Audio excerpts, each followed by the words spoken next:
Good morning, students. After 2 days gap, again we are going to start electrochemistry. I hope you all have gone through all the previous classes I have taken. That was totally on electrochemical cell, or we should say galvanic cell. Galvanic cell में क्या हो रहा था? That the chemical energy was getting converted into electrical energy. Chemical to electrical energy. Whereas in this, today we are going to start electrolysis, or we will call it as electrolytic cell, where the electrical energy is going to be converted into chemical energy. मतलब galvanic cell में हम जो भी देखे हैं उसका reverse होने वाला है. ये है electrolytic cell. This is what we are going to study today. Okay, मैं और एक बार गैल्वेनिक सेल का थोड़ा सा और एक बार मैं रिवाइज करना चाहती हूँ. यहाँ पर क्या क्या हुआ था. जबकि पहले केमिकल रिएक्शन हो रहा है तो first the chemical reaction has awkward. उसके बाद उस रिएक्शन में इलेक्ट्रॉन का ट्रांसफ़र हो रहा था from the negatively charged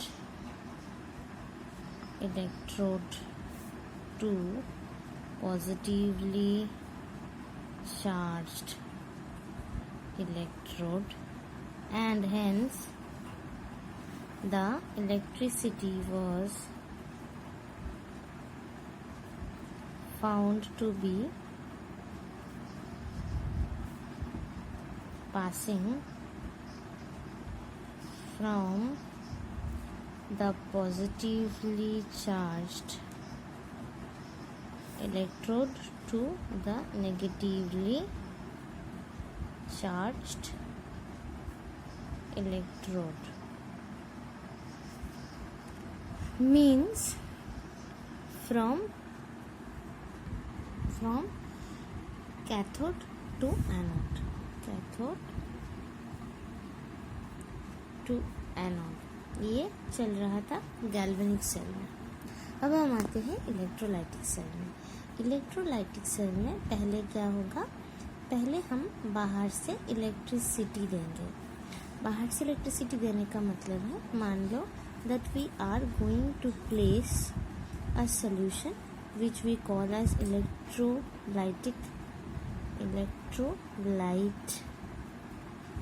which necessarily has to have ions moving. Okay, ion होना है.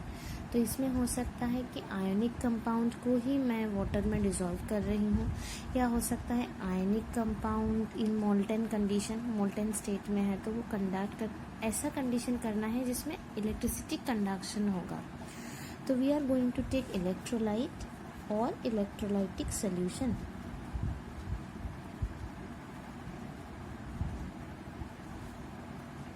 Okay, this is it.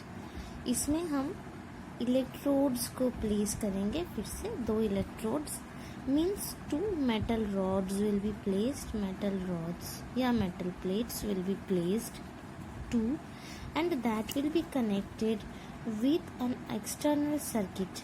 बाहर का एक सर्किट से कनेक्टेड होगा. जो सर्किट से कनेक्शन में क्या है कि एक पॉजिटिव एक negative part of the battery है. जो positive part of the battery है, देखो उससे, और फिर हम स्विच को ऑन करेंगे.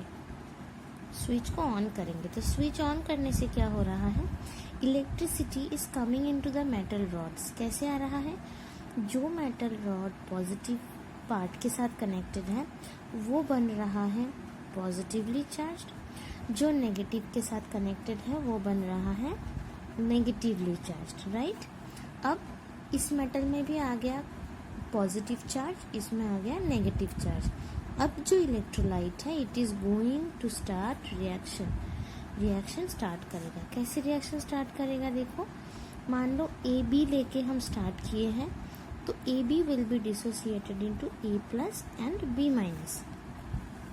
ये जो A प्लस है ये देखो पॉजिटिवली चार्ज्ड है, मतलब कैटायन है। Cation obviously will be attracted towards the negatively charged electrode. होना ही है। कौन सा है नेगेटिवली चार्ज? ये वाला।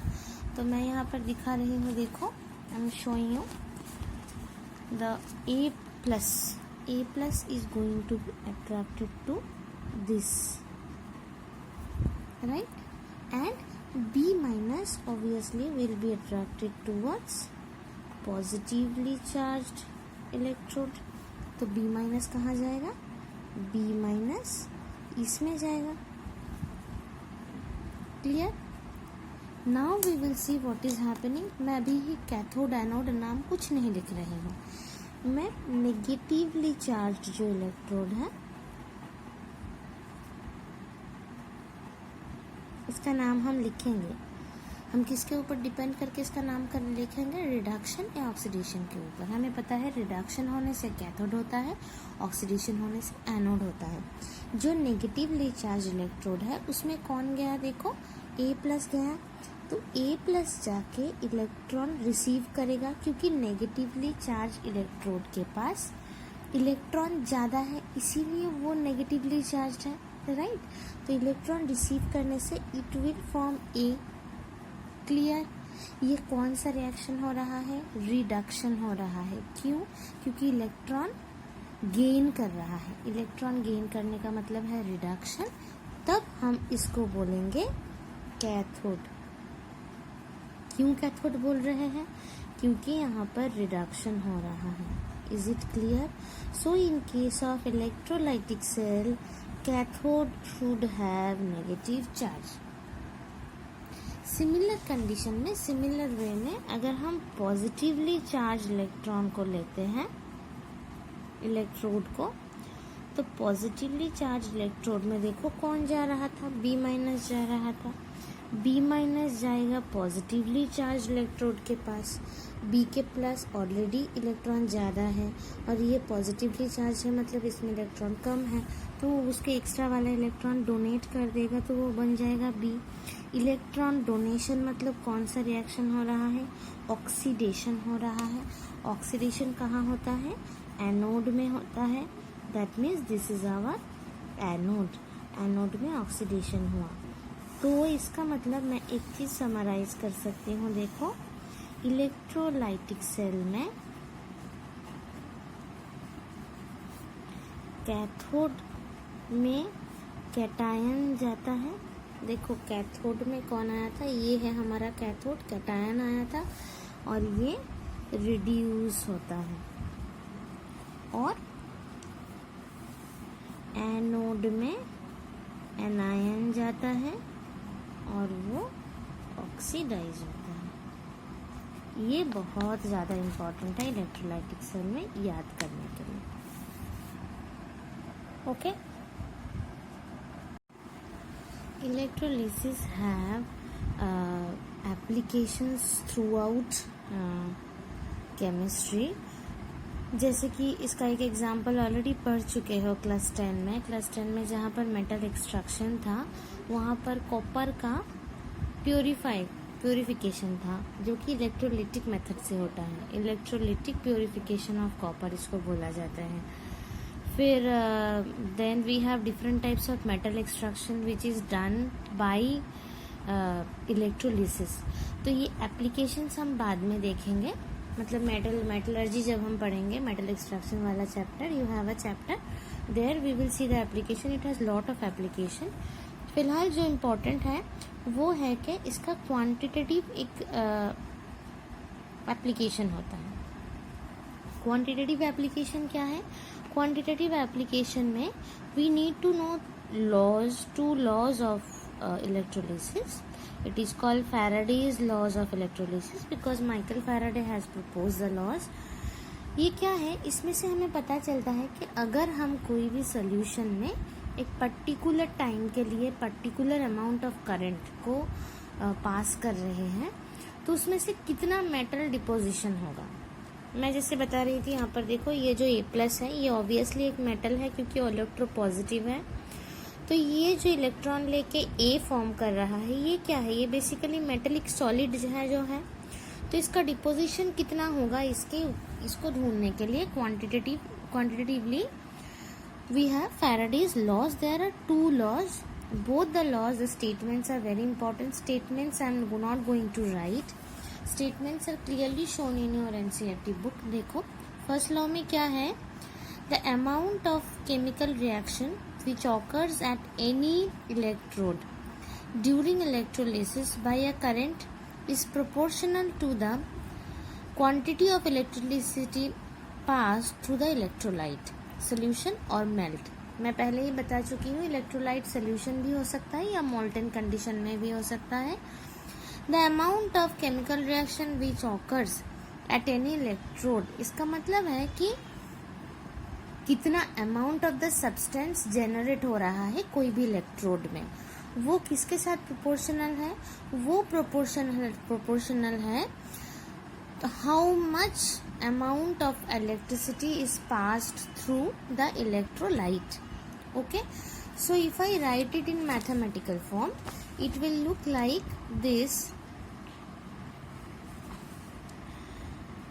First law, it is W, that is the weight or mass of the deposition, जो भी metal deposit हो रहा है उसका mass है, is directly proportional to Q, जहाँ पर Q क्या है, क्वांटिटी ऑफ इलेक्ट्रिसिटी।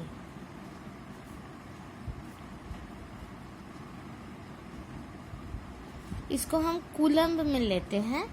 तो if I try to convert it into current, मतलब current, how much current is being pass through how much time, so I into T, या इसको CT भी बोल सकते हो, current into multiplied by the time through which it is passed.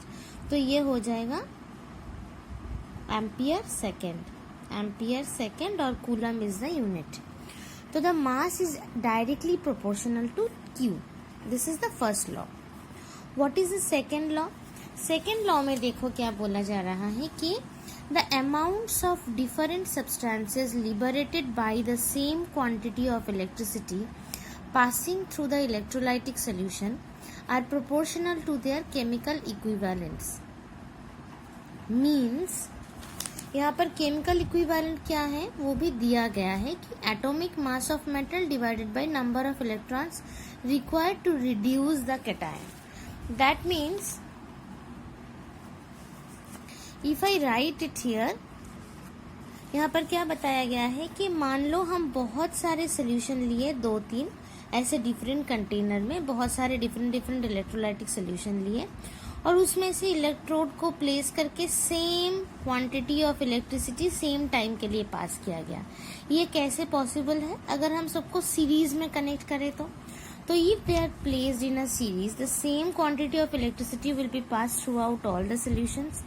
तब second law apply होगा, जहां पर ये बोला जा रहा है कि अगर मैं मान लो कि 2 डिफरेंट सोल्यूशंस ली, दोनों में से ही मैं क्यों क्वांटिटी ऑफ इलेक्ट्रिसिटी पास कर रही हूं,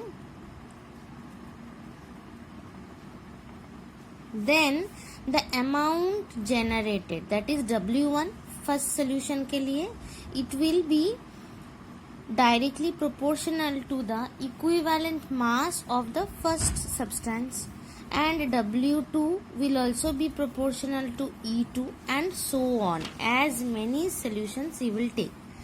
ये E1 E2 है क्या? chemical equivalent means equivalent mass जिसको हम बोलते हैं, इसको हम इक्विवेलेंट मास भी बोलते हैं।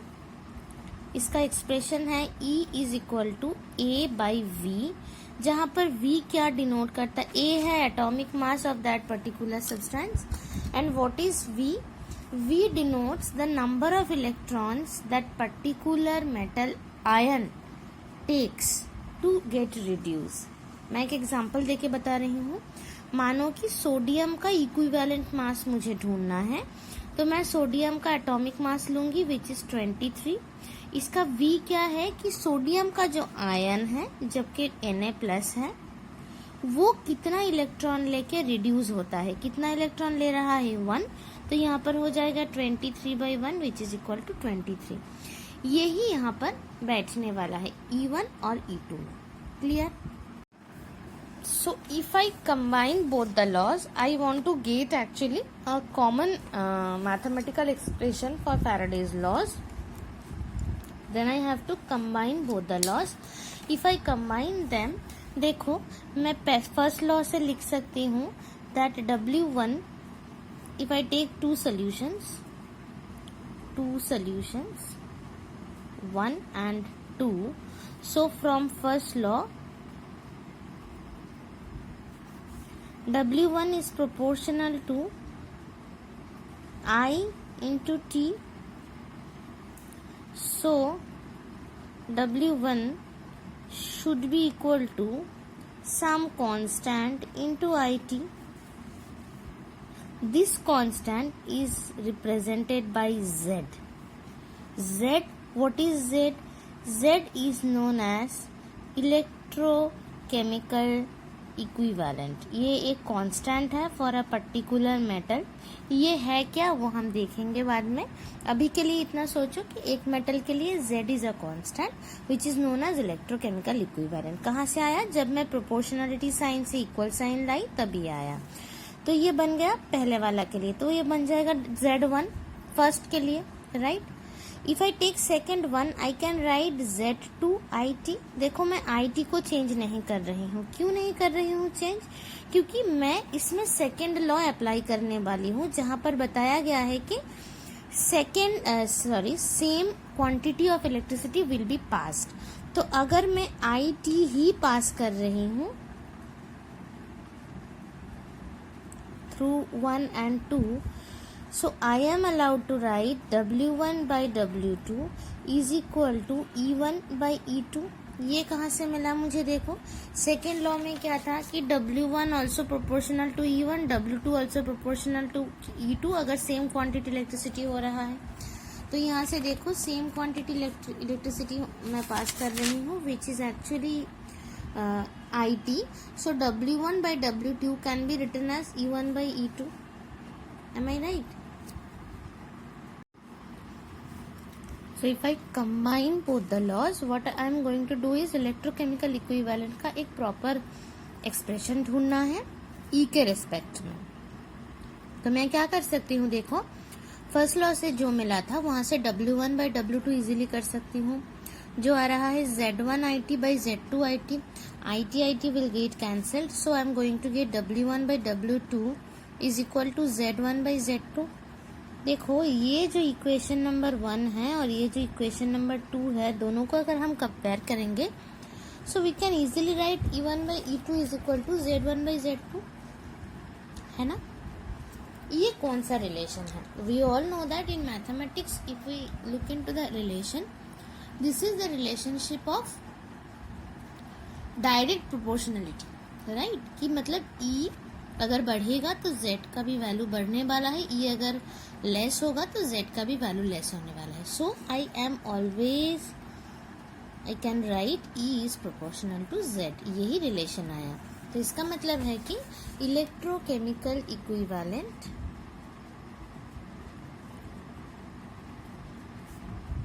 is equal to some constant into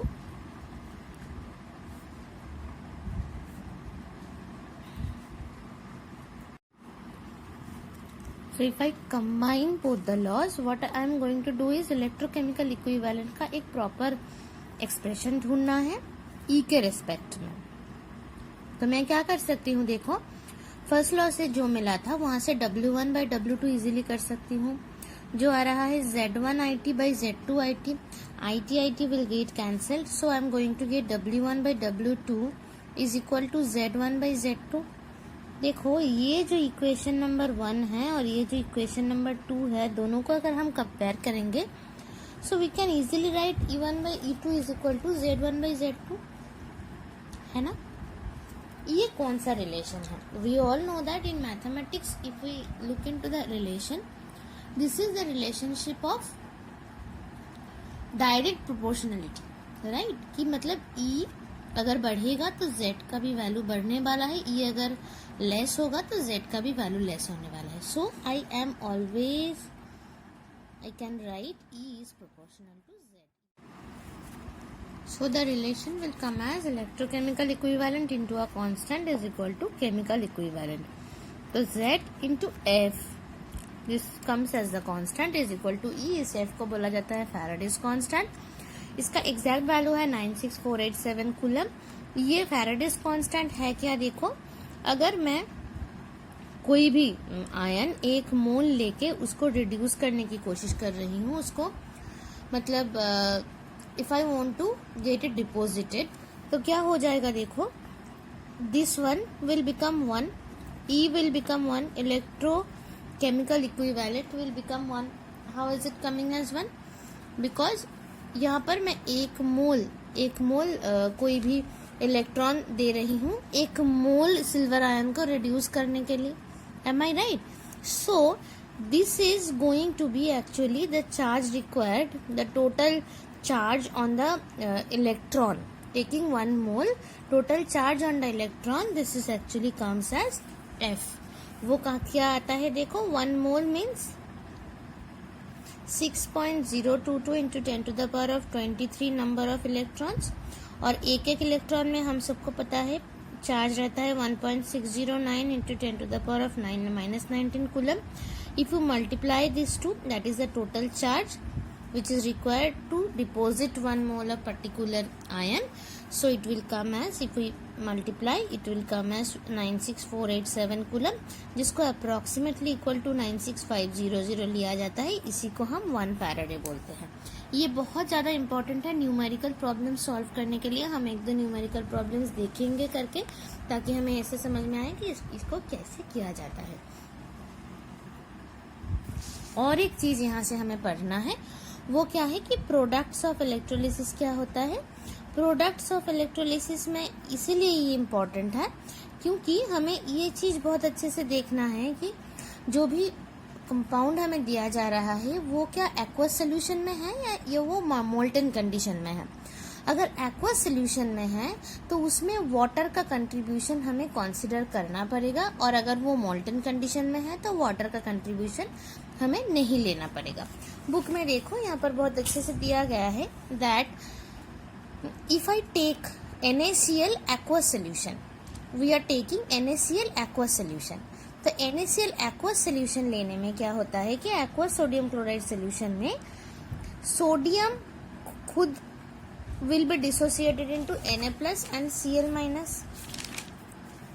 I am taking NaCl aqueous medium में, तो NaCl will be dissociated into Na plus and Cl minus due to aqueous, मतलब solvent में water है तो water also will get dissociated into H plus and OH minus. All these 4 ions we need to consider when we are showing the cathode reaction and anode reaction. देखो cathode में H plus भी जाएगा, Na plus भी जाएगा क्योंकि 2 ही positive है. तो there will be a competition between this two go and get deposited. ये कंपटीशन जो चल रहा है इसमें who will win, obviously the one which has, हम इलेक्ट्रोकेमिकल सीरीज देख चुके हैं, वहां पर हम क्या बताए थे कि जिसका रिडक्शन पोटेंशियल वैल्यू जितना कम होगा उसका इलेक्ट्रॉन लेके रिड्यूस होने का टेंडेंसी विल बी लेस. तो सोडियम और हाइड्रोजन में हाइड्रोजन का 0 है और सोडियम का नेगेटिव है. You don't need to remember all this. ऐसे भी बहुत सिंपली सोच सकते हो, सोडियम बहुत ज्यादा इलेक्ट्रोपॉजिटिव है हाइड्रोजन से. अगर वो ज्यादा इलेक्ट्रोपॉजिटिव है तो वो इलेक्ट्रॉन लेके उसका डिपॉजिट करना, मतलब सोडियम होना मुश्किल है. तो कौन आएगा, ऑब्वियसली H प्लस आएगा, और H plus will form H. H cannot exist, so 2 H atoms will combine to form H2. तो कैथोड का प्रोडक्ट क्या हुआ, यही आएगा एग्जाम में अगर आता है तो, प्रोडक्ट ऑफ इलेक्ट्रोलिसिस आएगा. तो प्रोडक्ट एट कैथोड क्या आया, हाइड्रोजन. और एनोड में देखो क्या चल रहा है, एनोड में भी कंपटीशन हो रहा है दोनों का, Cl माइनस और OH माइनस का. इसमें भी हम देखेंगे कि किसका इलेक्ट्रॉन लूज करने का टेंडेंसी ज़्यादा है। Cl माइनस और OH माइनस में again Cl has the tendency of leaving electron and forming Cl2, तो दो Cl will form Cl2, so product at anode क्या आएगा, प्रोडक्ट आएगा chlorine gas. So the product of NaCl aqueous solution is H2 and Cl2। इसको बहुत अच्छे से देखो, अगर NaCl मोल्टेन होता है मतलब जिसमें वाटर नहीं है, उसमें प्रोडक्ट सिंपली आएगा सोडियम और chlorine. Now we will just see one in text problem. We will solve it as I told you कि इलेक्ट्रोलिटिक सेल से कैसे प्रॉब्लम आता है, उसमें मेनली मोस्टली फैराडेज लॉ से ही आता है। देखो ये वाला प्रॉब्लम मैं सॉल्व कर रही हूँ 3.10। If a current of 0.5 ampere flows through a metallic wire for 2 hours, then how many electrons should flow through the wire? Very easy है, बहुत ज़्यादा easy है, मैं बता देती हूँ कैसे करना है। देखो हमें दिया गया है 0.5 ampere current flowing through for 2 hours, right. एक चीज हमें पता है कि पहले हमें कूलम्ब में कितना क्वांटिटी ऑफ इलेक्ट्रिसिटी पास हो रहा है वो करना है। क्यों? क्योंकि नंबर ऑफ इलेक्ट्रॉन्स किसके साथ रिलेटेड है, फैराडे के साथ रिलेटेड है। मैं बता रही थी कि 1 मोल इलेक्ट्रॉन में टोटल जो चार्ज होता है that is actually equal to 1 faraday. तो हम अगर ये निकाल लेंगे कि कितना चार्ज आ रहा है, कितना क्वांटिटी ऑफ चार्ज वहां से पास हो रहा है, तो हम क्या निकाल सकते हैं कि कितना सारा इलेक्ट्रॉन्स पास हो रहा है। तो Q कैसे ढूंढेंगे, 0.5 into 2 hours means 2 into 60 into 60 second, am I right. ये हो गया हमारा कूलम्ब में, so it will come as 5 into